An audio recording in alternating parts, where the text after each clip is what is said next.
3,700 years before Christ, the Sumerians invented writing. Or so we are told. They built the first cities, created the first laws, developed mathematics and astronomy. The birth of civilization. But what if they did not invent any of it? What if they inherited it? This is the story of Dr. James Ashford, the man who traveled back to ancient Sumer and learned the truth from the king who knew. Year 2094. Dr. James Ashford is 38 years old. Linguist, specialist in dead languages, cuneiform, Akkadian, Sumerian. For 15 years, he has studied the ancient tablets, the stories of the Anunnaki, beings who came from the sky, gods who taught humanity. Most scholars dismiss them as mythology, primitive explanations for natural phenomena. But James has found something in the tablets, patterns, knowledge that should not exist in 2700 BC, descriptions of the solar system, all planets, including ones not visible to the naked eye, references to genetic manipulation, mixing essences to create workers, astronomical cycles calculated with impossible precision. James proposed a radical solution: go back and ask. The Temporal Observation Initiative approved his request. Destination: Uruk, Mesopotamia. 2700 BC, the reign of Gilgamesh. Mission: observe how the Sumerians acquired their knowledge. The projection activates. James feels his consciousness separate, traveling backward through millennia. He sees flashes, empires rising and falling, cities built and buried, writing evolving and disappearing. Then tikis, light. He materializes in Uruk. The heat is overwhelming, the sun blazing, the air thick with dust and smoke from cooking fires. Before him, the greatest city in the ancient world. Massive mud brick walls stretching for miles. The ziggurat of Inanna rising 200 feet into the sky. Streets filled with merchants, scribes, farmers, soldiers. This is the birthplace of civilization. James walks through the streets, invisible, translucent, a ghost. He sees scribes pressing wedge-shaped marks into wet clay, recording grain shipments, tax collections, legal disputes, the birth of bureaucracy.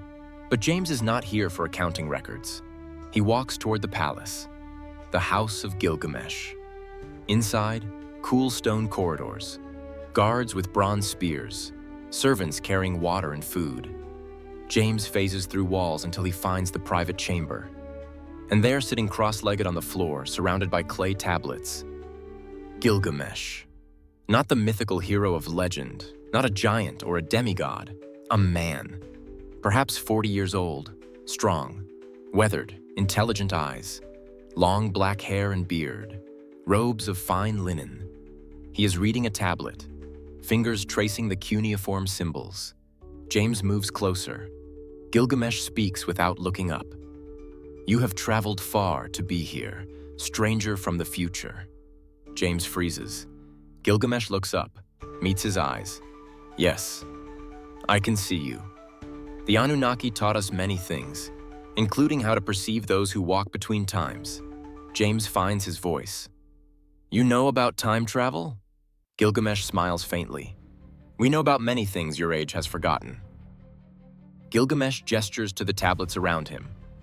You came to learn about these, the records of the Anunnaki, the ones who came from the sky. James steps closer. In my time, scholars believed the Anunnaki were myths, gods invented to explain the unknown. Gilgamesh's expression hardens. Then your scholars are fools. He picks up a tablet. This is not mythology. This is history. He begins to read. Translating the ancient cuneiform into words James can understand through his neural translator. When the Anunnaki descended from the heavens, the earth was young. No cities, no writing, no agriculture, only scattered tribes of primitive humans.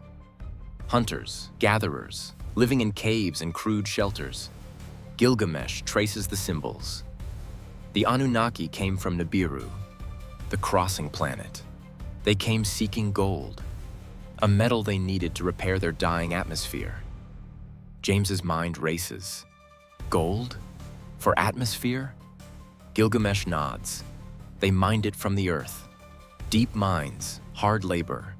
For thousands of years, the Anunnaki themselves did this work. But they grew weary, resentful. He picks up another tablet. So they created us, the Adapa, the workers. They took the primitive humans and mixed their essence with their own. Genetic manipulation. Creating a hybrid species, strong enough to work, intelligent enough to follow commands, but not intelligent enough to rebel. James stares. You are saying humans were genetically engineered? Gilgamesh meets his eyes. I am saying you were created to be slaves. Silence. Gilgamesh continues. But something unexpected happened. The Adapa, your ancestors, began to evolve, to think, to question. Some Anunnaki took pity on them, taught them. Agriculture, writing, mathematics, astronomy, architecture. He gestures to the tablets. All of this, everything you call Sumerian civilization, we did not invent it. We inherited it. The Anunnaki gave it to us before they left. James's voice shakes. Left? Where did they go? Gilgamesh stands, walks to a shelf, pulls down a different tablet. Older, the clay darker, the symbols more archaic. This tablet is 4,000 years old. Written by the Anunnaki themselves, not by human hands. He translates. When the great flood recedes, when the earth is renewed, we shall depart. Our work here is complete. The Adapa are ready. They will build their own civilization. We return to Nibiru. But we will watch. And when the time is right, when humanity reaches the stars, we will return. James feels cold despite the heat. They are coming back? Gilgamesh looks at him. According to this, they already have. In your time. James's blood runs cold. What? Gilgamesh points to symbols on the tablet. When the Adapa build machines that think. When they split the atom. When they leave their planet and walk among the stars. These are the signs. The Anunnaki will return to see what their creation has become. James thinks of artificial intelligence, nuclear weapons, space stations, Mars rovers. We have done all of that. Gilgamesh nods slowly. Then they are already here, watching, waiting, deciding if humanity is worthy of the next gift, or if you must be reset again. Again? James's voice is barely a whisper. Gilgamesh picks up another tablet. The flood was not the first reset. Humanity has risen and fallen many times. Each time, the Anunnaki decide, preserve or erase. He looks at James. Your age is being judged right now, and you do not even know it. James sits heavily on the stone floor. Why are you telling me this? Gilgamesh sits across from him. Because in your time, this knowledge has been buried, suppressed, distorted. Your religions turned the Anunnaki into angels and demons. Your scholars turned them into myths. Your governments hide the evidence. But the truth remains. Gilgamesh places his hand on the tablets. Here, in these words, written by those who witnessed it. James looks at the tablets. I need to bring this back. Show my people. Gilgamesh shakes his head. They will not believe you. I have seen this before. Other travelers from your time. They return with knowledge. It is dismissed, ridiculed, buried. Then what do I do? Gilgamesh reaches behind him, pulls out a small tablet, different from the others. Not clay, a dark metallic material. Symbols etched into its surface that seem to shimmer. This is not made by human hands. It was given to my grandfather by the Anunnaki before they departed. It contains coordinates, dates, a map of when and where they will return. He presses it into James's hands. Take this. It will survive your journey through time. It exists outside of normal matter. Your scientists will not be able to explain it, but they will not be able to deny it either. James holds the tablet. It is warm, pulsing faintly, like a heartbeat. What do I do with it? Gilgamesh stands. You protect it. You study it. And when the Anunnaki return, you show them that some humans still remember, still honor the truth. James stands. The temporal anchor is pulling him back. His time is ending. Will I see you again? Gilgamesh smiles. I will be dust for 5,000 years by the time you read this.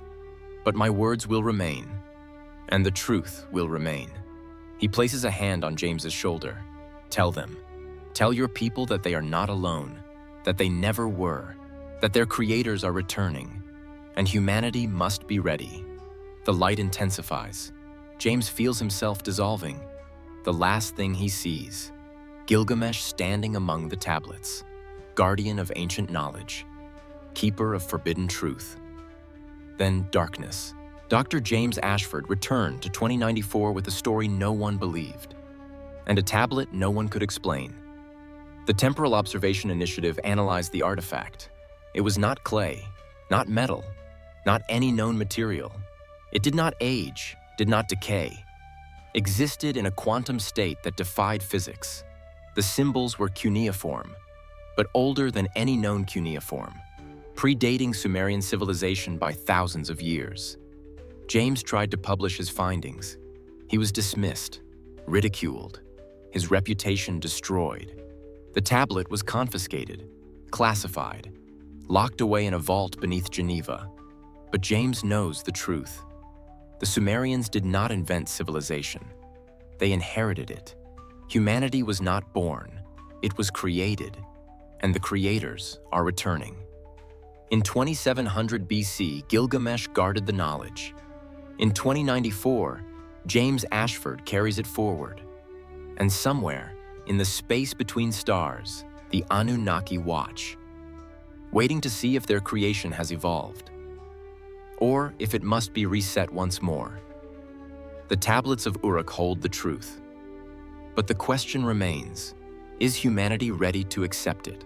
If this story made you question the true origins of human civilization, you are not alone. Here at Time Traveler Notes, we explore the ancient mysteries that history tried to bury. If you want more stories about the hidden truths of our past and the beings who shaped it, hit that like button and subscribe to the channel. New temporal investigations every week, because the past is not what they taught us, and the future may not be ours alone. Thank you for watching, and remember, we are not the first, and we may not be the last.